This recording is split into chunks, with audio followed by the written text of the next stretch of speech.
Olá pessoal, módulo 3 do curso de Química. Vamos dar início a mais uma aula de corrosão, continuando a falar dos casos, dos típicos casos de corrosão, aquela classificação dos casos de corrosão. Nós terminamos o semestre apresentando a maioria dos casos, mas ainda falta alguns que nós vamos falar da continuidade hoje. O próximo caso aí é corrosão por esfoliação. A corrosão por esfoliação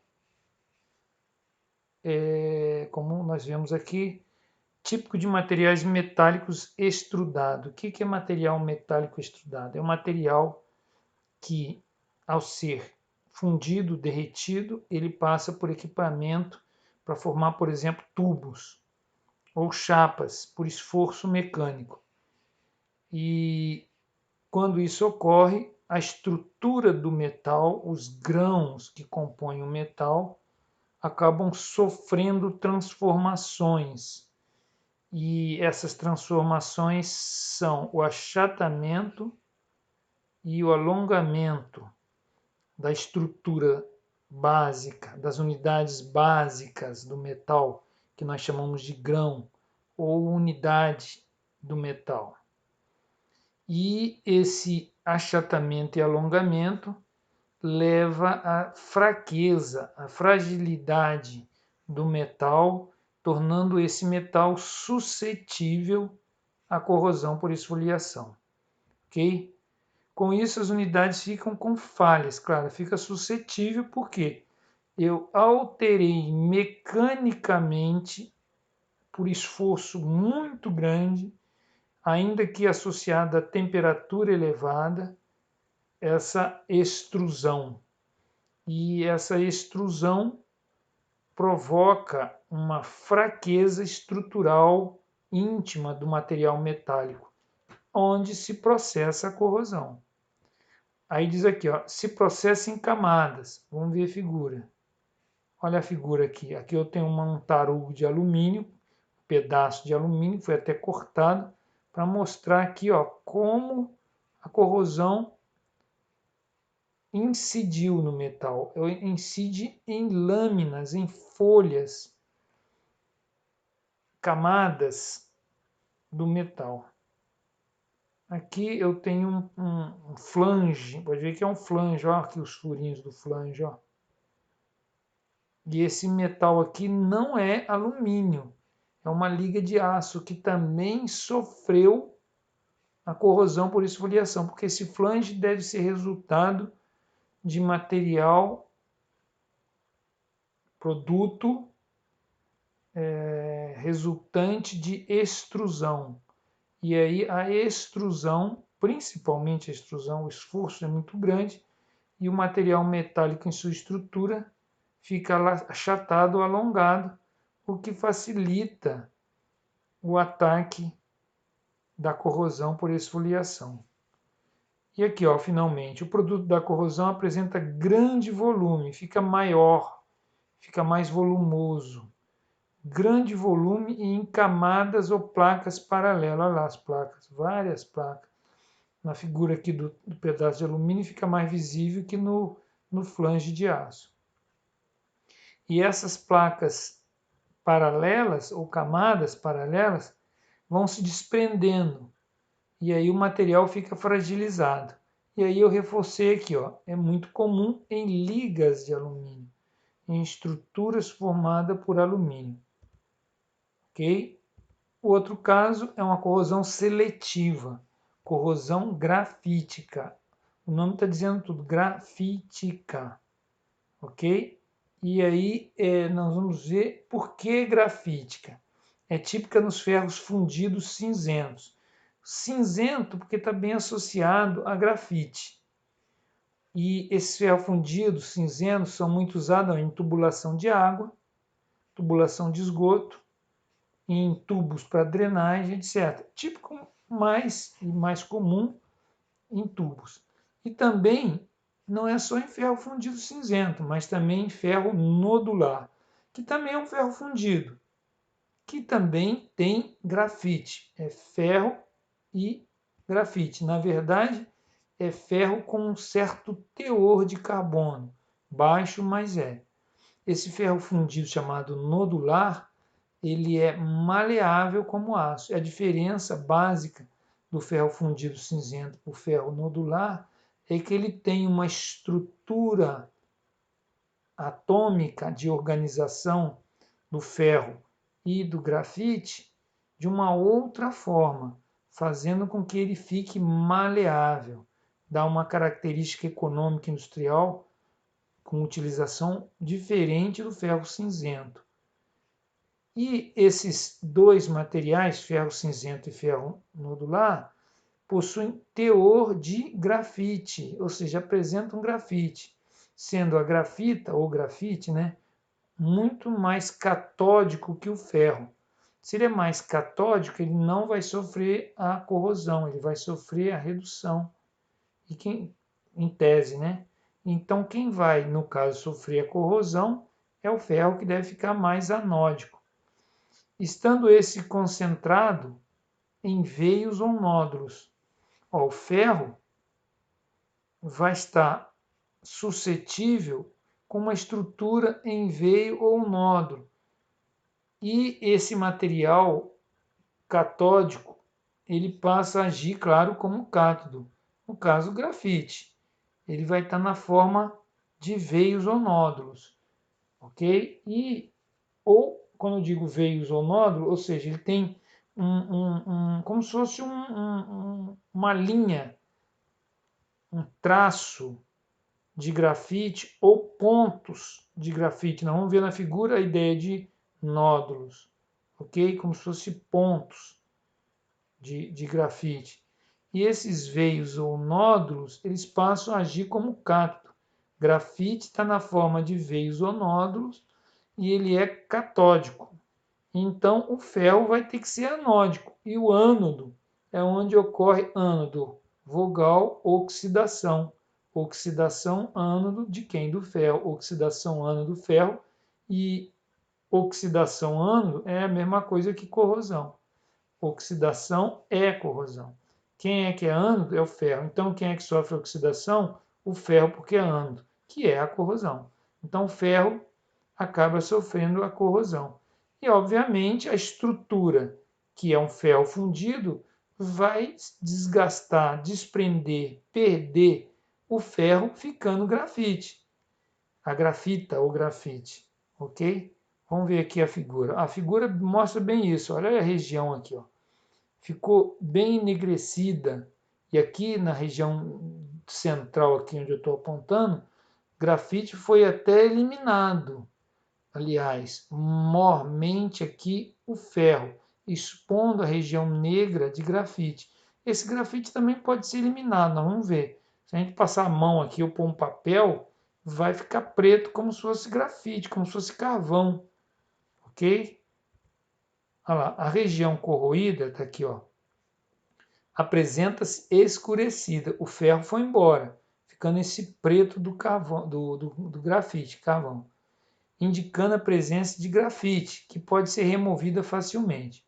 O ferro é desgastado e eliminado, vai embora, sobrando no local somente grafite, cor escura, enfraquecendo o material metálico. A corrosão grafítica é uma forma de corrosão seletiva. Por que seletiva? Porque eu tenho o ferro e tenho grafite. Quem é que vai sofrer a corrosão? O ferro e não o grafite. Então, houve uma seleção, uma escolha. Eu selecionei, quer dizer, a natureza selecionou o ferro para sofrer a corrosão, porque ele é mais anódico do que grafite, ou o grafite é mais catódico que o ferro. Isso tem que ficar claro, ok? Outra corrosão é a chamada desinsificação, ou corrosão por desinsificação. É a forma de corrosão seletiva, que é seletiva também, que ocorre nas ligas de latão. Ou seja, uma liga de latão é uma liga que envolve uma mistura do metal cobre com metal zinco. Cobre e zinco, numa proporção adequada, formam o que nós chamamos de latão, tá certo? Cobre e zinco. com mais de 15% de zinco. Olha, cobre e zinco. Nós vimos uma pilha chamada pilha de Daniel, que é cobre e zinco. E quem dançava na brincadeira no processo corrosivo era o zinco, por ser mais anódico. Consiste na corrosão do zinco, por ser mais anódico. Ele vai se desgastar, ficando a liga reduzida a um material esponjoso, de cor avermelhada, típica de quem? Do cobre. Porque o zinco, em tese, é cinza, de cor avermelhada, constituído de cobre, quase puro e com baixa resistência mecânica.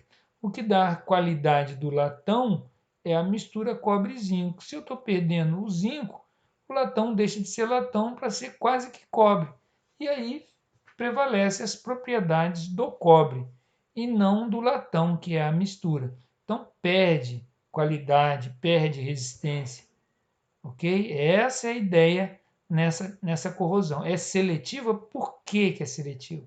Porque a corrosão pode ocorrer no cobre e no zinco. Mas aqui, o mais anódico aqui é o zinco. Então, o processo, a natureza vai atacar o zinco.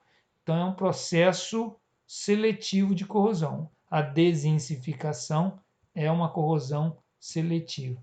Olha aqui, ó. Eu tenho essa hélice, essa ventoinha, esse material metálico, com várias regiões avermelhadas. Olha só, essas regiões avermelhadas indicam que sofreu corrosão seletiva chamada desensificação. Porque a peça é de latão, ok? Mas, olha só, olha o ataque.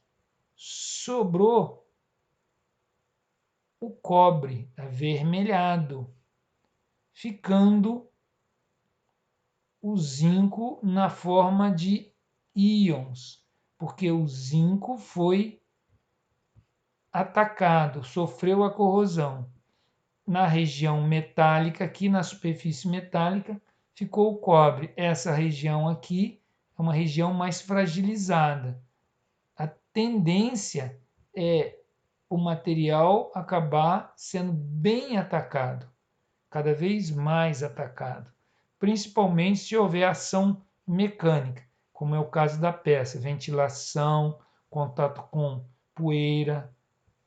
Esse atrito com ar e com poeira vai ajudar a desgastar mais, além do próprio esforço mecânico do ar quando ele gira. Olha aqui o ataque como está agressivo aqui, ó. Muito agressivo. Mas aqui o colorido do vermelho da peça expõe o cobre sozinho. Não existe mais o zinco da liga cobre-zinco, chamado latão. O zinco foi eliminado, foi corroído, ficando o cobre avermelhado. É essa a ideia. A corrosão por desensificação é também uma forma de corrosão seletiva. Por quê? Repito, porque o latão é cobre mais zinco. É seletivo porque o ataque é no zinco, que tem um potencial mais propício para oxidação. É anódico, menor potencial de redução ou maior potencial de oxidação, como nós vimos no módulo anterior. Um caso interessante de corrosão também é o caso da corrosão por empolamento pelo hidrogênio. Hidrogênio H2, HH2. O hidrogênio em seu estado atômico, quando eu digo hidrogênio em seu estado atômico, é o H, não é o H2, substância, molécula, é H. Ele está sozinho, H. Tem grande capacidade de difusão em materiais metálicos. Vamos parar aqui e vamos conversar um pouco sobre isso. O hidrogênio, H, o átomo, ele é o menor átomo do universo. Tá certo? É só ver na tabela, o menor de todos. O hidrogênio, número atômico 1, só tem um próton e um elétron. Ele é pequenininho, muito pequenininho. É o átomo menor que existe. Então, quando ele entra em contato com um metal, qualquer que seja o metal, como ferro, cobre, etc., ele tem um tamanho razoável. O ferro, por exemplo, ele tem 26 elétrons distribuídos em camadas. Então, quando eu ligo o ferro com outro ferro para formar os aços, as estruturas ferro-ferro que se ligam vão formar grãos ou retículo cristalino, a unidade básica do metal, chamado grão, apresenta espaço entre esses grãos, muito pequeno. E o hidrogênio pode se aproveitar e ocupar esses espaços. O hidrogênio H, o átomo. Então ele vai ficar nesses vãos, nessas brechas, fazendo uma piadinha aqui, bem marota.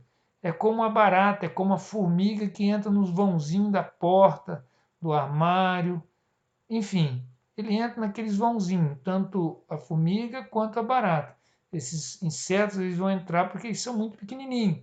Qualquer fresta que é imperceptível para nós, muitas vezes é suscetível para o animal, para o vetor se alojar. E ali ele se procria, etc.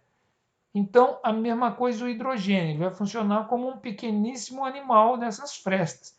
Mas no caso aqui, o hidrogênio atômico, ele é tão pequeno que ele fica nas frestas, nos vãos, nas irregularidades do material metálico. E ele, claro, ele tem mobilidade por ser gás.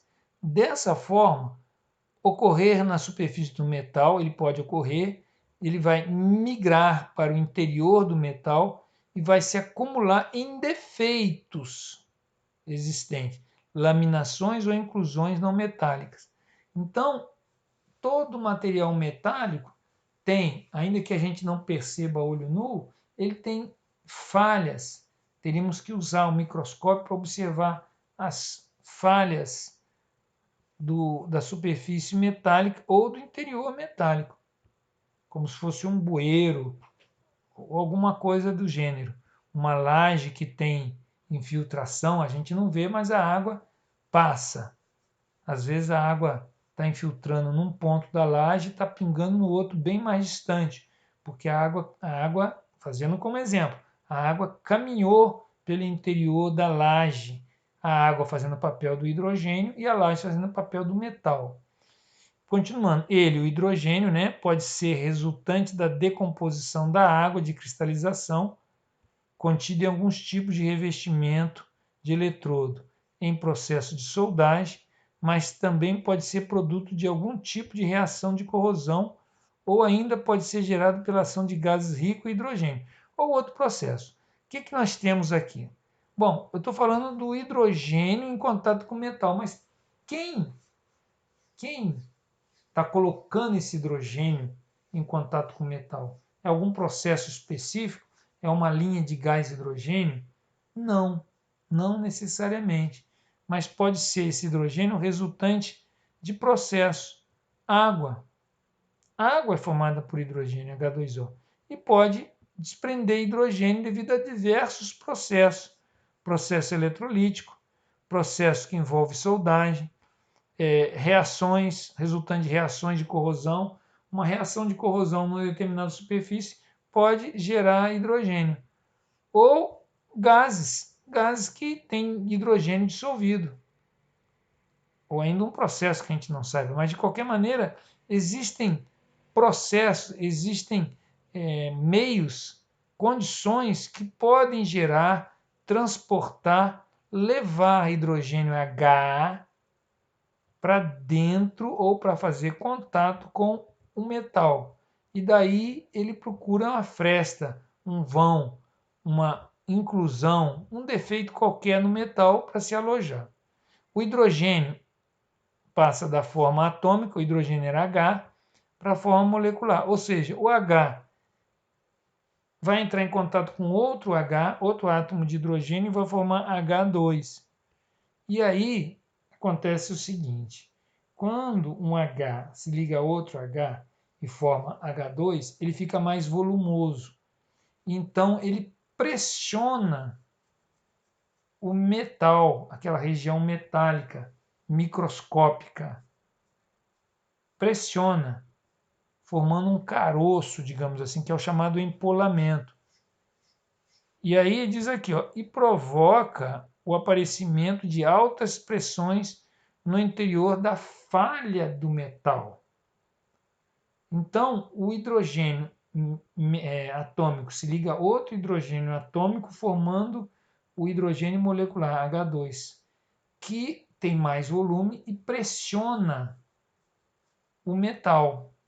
Mas espera aí, como é que um hidrogênio atômico se liga a outro para fazer todo esse efeito? Porque o hidrogênio atômico se liga, ao se ligar, melhor dizendo, a outro átomo de hidrogênio, as forças interatômicas ou entre os dois átomos e os elétrons que interagem na ligação é uma força muito grande, muito intensa. Essa força é muito poderosa. Então, ela, por ser mais intensa, mais forte, obriga a formação do H2, deixando de ter H atômico para ter H2, e esse H2 pressiona o metal, formando as bolhas ou o empolamento que nós vamos ver aqui na figura. Olha lá, olha a figura aqui, ó. Olha o empolamento. Aqui tem uma régua para mostrar um empolamento bem grande, outro surgindo. Vários. Resultante do quê? Aqui é resultante de vários átomos que se uniram para formar H2 e estão pressionando o metal. O H ele pode entrar e sair do metal, o H2 não. Vira uma cilada, enquanto o H se movimenta pelas falhas, pelas inclusões ou defeitos do metal, já o H2 já não vai sair com a mesma facilidade. Vai ficar retido, porque o H2 é maior do que o H. Então, se o H penetra com uma certa facilidade no metal, nas suas falhas, o H2 formado lá dentro fica preso como se fosse uma arapuca, uma gaiola. Está preso. E aí ele exerce uma pressão, uma força muito intensa, provocando esse inchaço, que nós chamamos de empolamento do metal causado pelo hidrogênio. Empolamento pelo hidrogênio. Olha essa outra figura aqui, ó. Chegou a rachar aqui, ó. Tamanha quantidade e pressão do hidrogênio. Aqui idem, ó. Começando a rachar, ó. E aqui, ó, o material foi cortado para mostrar aqui, ó, o interior, a câmara formada pelo hidrogênio. E isso é desagradável e leva ao desgaste do metal, que é a corrosão. Não é uma corrosão nos termos que a gente tem visto aí, né? De perder elétron, ganhar elétron, mas é um ataque, é um desgaste do metal, tá certo? Então é um empolamento por hidrogênio. O hidrogênio H, gerado por condições de processo, ele vai se alojar em pontos do material metálico e produzir o empolamento, ok? Então, pessoal, é isso. Até a próxima aula e eu vou deixar alguns exercícios, uns 2 ou 3 exercícios de pesquisa e vocês devem consultar para pesquisar, talvez algumas figuras, alguns conceitos. Então, pessoal, até a próxima e obrigado.